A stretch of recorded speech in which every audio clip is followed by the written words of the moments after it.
Welcome to Smart Architectural Programming. Troubleshooting fatal errors in Python.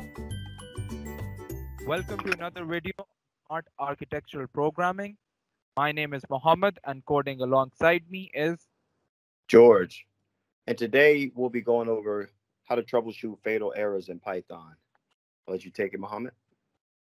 So today is one of the many videos we'll start making on particular errors we find when you're working with Python. This is the first video among our error series for Python.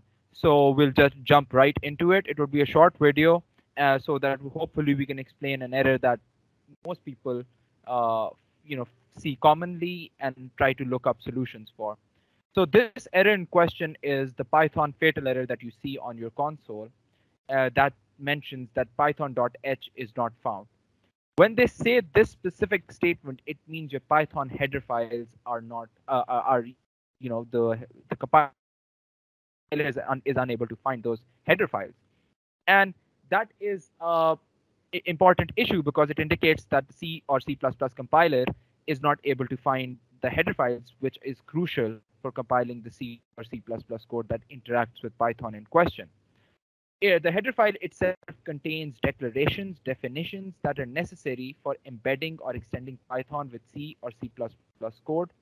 If this file is missing or not accessible during compilation, it results in the aforementioned error. So before we jump down to the different solutions that exist for this error, because this is more so of an environmental error, right? There's something wrong with the coding environment that you have set up. So in this case, for every different operating system, you'll have a different solution because every operating system has a different package manager or has different commands. So I'll just go over those commands later in this video, and those commands you'll find on our screen once we go over them. But before that, I'll just give you some few general tips that you might want to keep in mind when you're dealing with such fatal errors, specifically regarding the header error. These would just be your guiding principles because environmental issues are something that might have specific problems within your particular environment that are not common across other people's environments. So having these three general principles in your mind would help you identify why this particular error is in your coding environment and help you pin down exactly what within your environment might be causing this error. So there are three things that you need to consider. A, you need to look and see if your Python installation is done properly. We need to make sure that Python is installed on your coding environment and it is installed properly and it's been configured correctly. If that's not the case, look into it and identify what among the Python installation, what is the issue within the Python installation, whether it's installed or not, or whether it's been incorrectly configured. That's it, to understand or find the solution to this problem.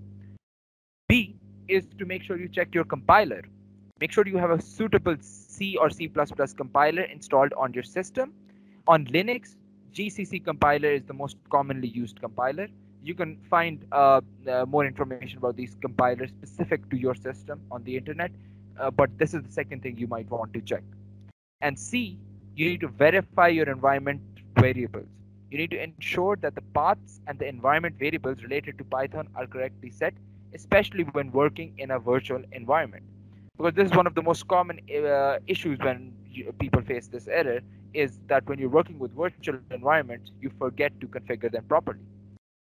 By addressing these three aspects, you can effectively resolve the fatal error, python.h, no such file or directory issue, allowing you to successfully compile your Python extension modules.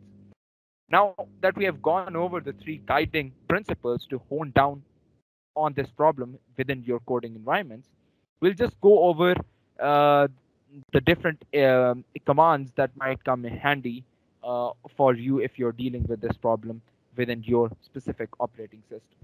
So if you're dealing with Linux, Debian, or Ubuntu-based systems, you can use the command that you can see on my screen right now.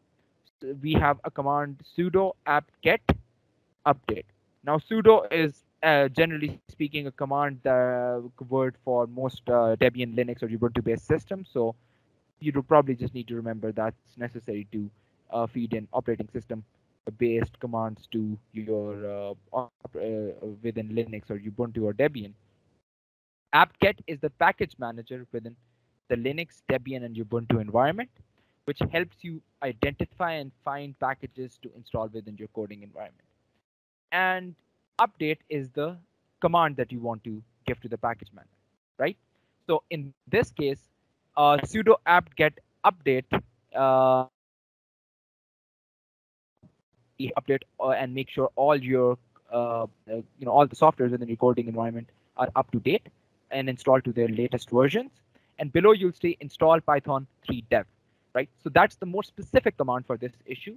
That is to install Python 3 development headers that are necessary for Python to work within your system.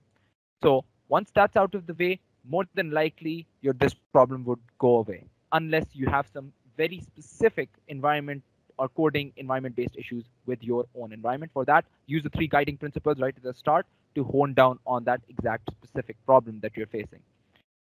The next, I think, system that we'll go over is the Red Hat or Fedora systems.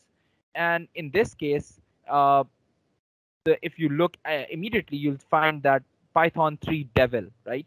I'm calling this Devil, but it's not kind of Devil. It's more so Devil or something like that. But I think you get the gist what I'm trying to say here. That this is the equivalent of the Python 3 dev we saw within Linux or Ubuntu earlier, right? So this is the installation. This is the command word that helps you install the Python 3 development headers needed to run Python properly.